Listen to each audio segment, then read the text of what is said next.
Welcome Toastmaster Rashida, and thank you for going to share your journey with us.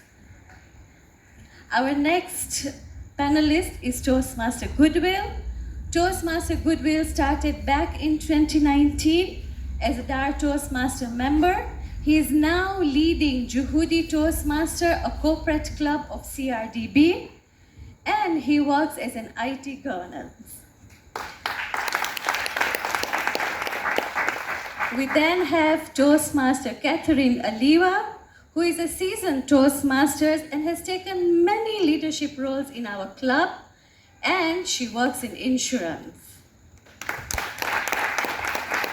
And finally, we have Toastmaster Dr. Catherine Kahabuka, who brings in unique perspective as a consultant and a public speaker, and who has joined Toastmasters just a year ago. Welcome and thank you very much for being here.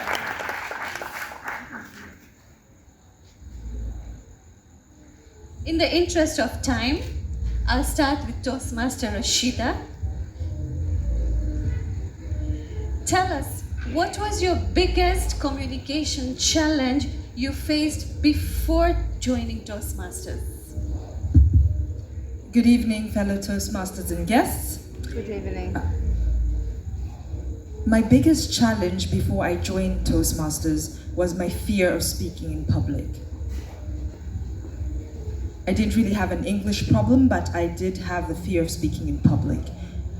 I would feel like all the other Toastmasters who have come here to share this story, I was unable to articulate myself because I'd get nervous. I'm very, very proud of the young lady. Hi, you did a really wonderful job.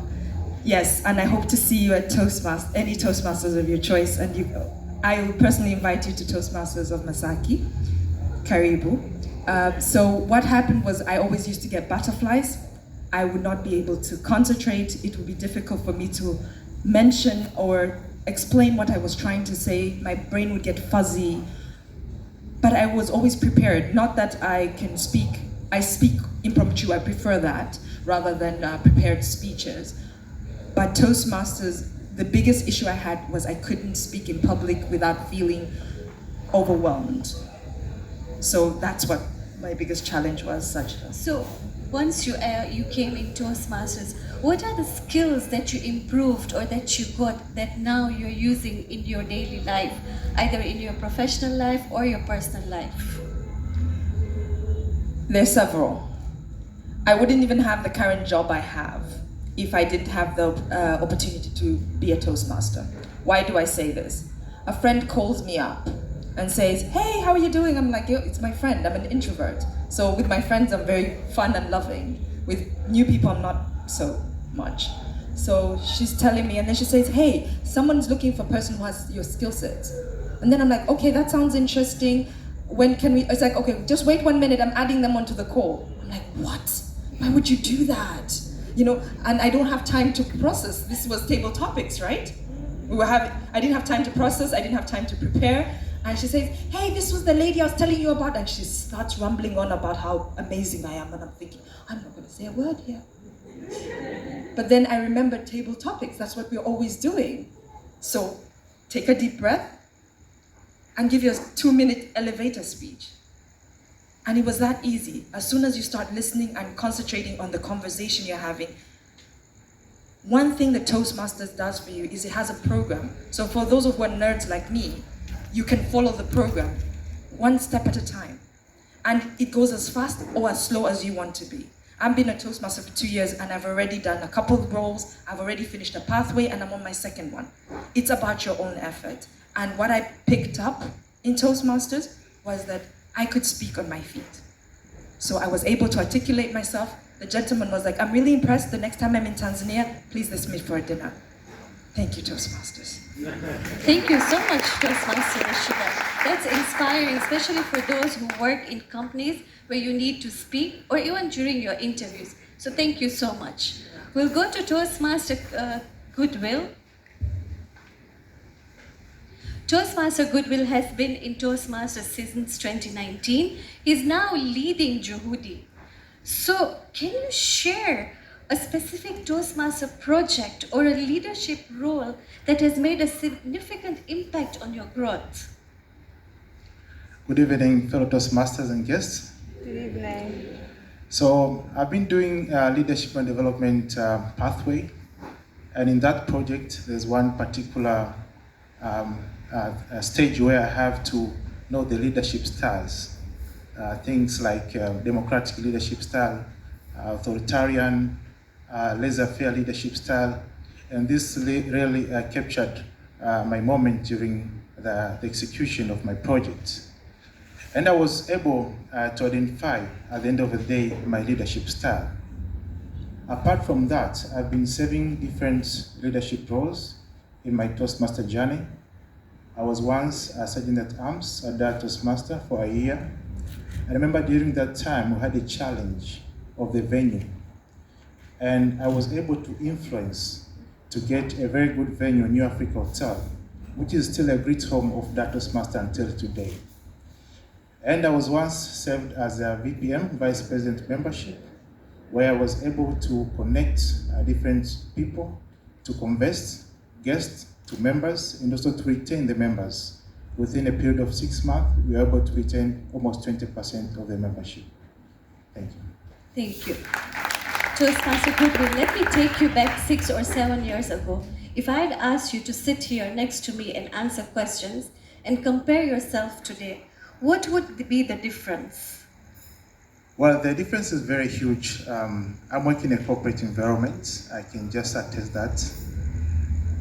My boss, when he's having other obligation, now I'm very flexible to attend or do a presentation whenever I'm required. It just need just 5 minutes to go through a presentation and be able to present confidently in front of the people. Furthermore, I've been doing a couple of professional interviews in between. If I'm not winning, I'm just in the top 2. And I've been changing some roles within my career journey. And I believe through the Toastmaster, what I gain has influenced me to get some jobs within my career. Amazing, amazing. Thank you so much. Toastmaster Catherine, I'd like to ask you a few questions. We just heard Toastmaster Peter telling us how he feels when he first started speaking. So we would like, I know you're a seasoned Toastmaster, but can you give us what you felt when you did your speech for the first time? Thank you and hello everyone. Well, my first time in Toastmaster, I did my icebreaker speech. It was horrible, I can tell. I froze just like this.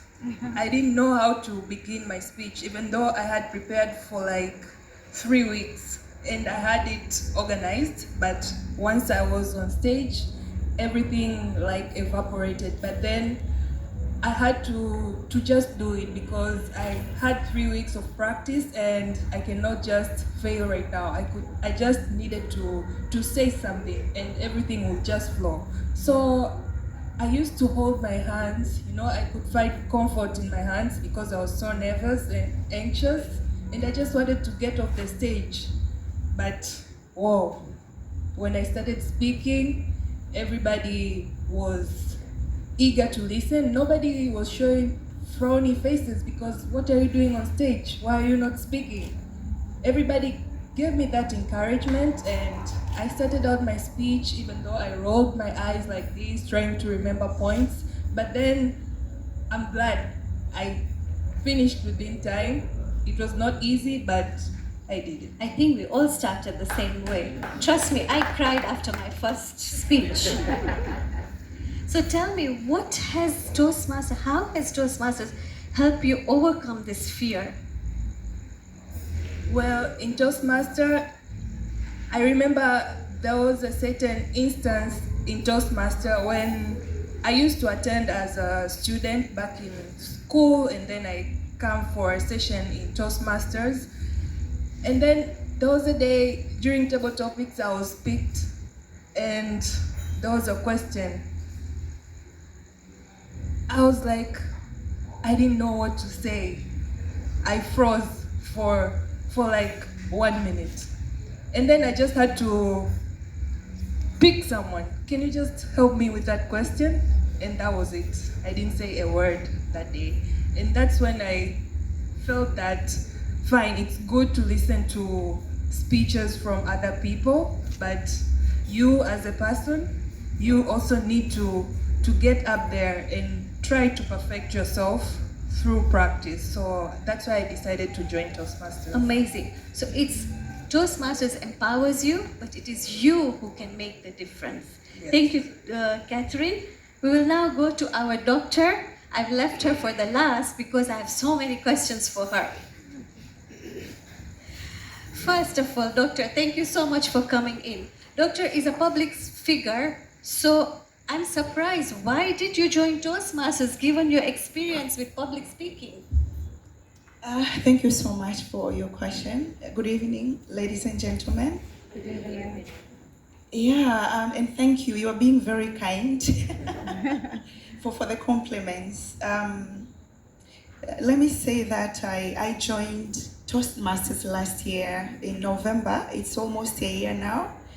And I used to think that I'm a good public speaker until when I came to Toastmasters and realized how bad I was, and still learning until today. But the biggest reason that made me come to Toastmasters is because I was at a certain phase of my career where I had made a decision that I wanted to inspire. I can say I wanted to inspire because I have been privileged to work with many international organizations, almost 40, from more than 18 countries. I've learned a lot as a consultant. So last year I made a decision, about 2 years actually, that I wanted to use my experience to help other people reach and even go beyond where I am. And public speaking was very important skill to be able to do that. So I do master classes in research and consulting in various African countries currently. So Toastmasters has been really, really helpful in terms of building my capacity in areas where I needed to grow further so that I can inspire more. Give us one aspect of Toastmasters that really surprised you. In spite of being a public speaker, you found that aspect a bit surprising when you came to Toastmasters. Something new that you learned. Yeah, that's a very good question, and I think it's related to what I said. I thought I was doing presentations for the work I used to support, and I felt okay. But after I learned a couple of things that you need to pay attention to in order to influence and be heard, then I realized I started paying attention to the mistakes I was making, and mistakes that many professionals are making, and they are to a large extent influencing how you are received, your message is received. Things like extensive use of filler words, speaking too fast, not being able to engage well with the audience. You can see now I'm using gestures. In the past, I would just be sitting like this. But that all makes a difference. And just a few examples, even when you are speaking online, I do webinars. Voice projection is very important. You could be speaking the same thing, but how you project your voice, the vocal variation, it all makes a huge difference. And I've been paying attention to other professionals as well, and I keep learning, and I see I'm making progress. Thank you so much. One of our role takers in Toastmasters, which we didn't have today, is an R counter. So for the filler words, the ums and the ahs and the so and the buts. So this is one of the roles that we have, and that person shows you how many ums and ahs you have. And that really improves our speaking. So from what we've heard from our Toastmasters, you know Toastmasters offers you immense value in different ways. In your professional life, in your personal life, in leadership, in communication as well.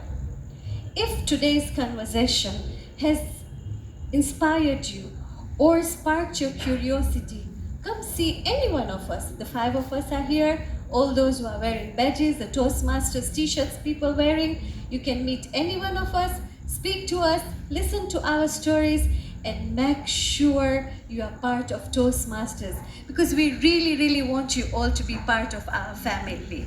Thank you again, wonderful audience. Thank you, my panelists. Thank you for accepting this invitation. And remember, every speaker and every leader started somewhere.